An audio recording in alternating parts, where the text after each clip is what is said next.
Kung ito magkatotoo ito, karman lang talaga sa kanilang lahat.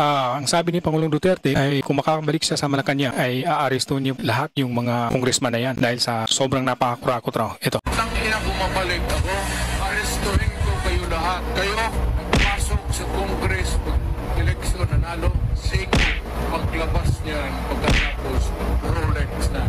Pumunta ng Malacanang, nakatamaraw, paglabas niyan ng Mercedes-Benz.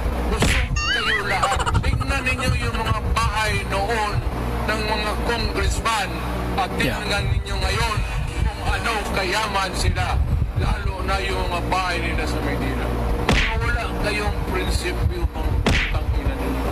Tangina sa ginagawa nila kay BP Sara ngayon at kay PRRD, okay? Sa mga kapatid nito at mga kalyado, meron talagang rest back to kung sakasakali na maging presidente si BP Sara Duterte sa next presidential election. So, bantay kayong lahat. Kung baga, lintik lang talagang walang ganti, di ba?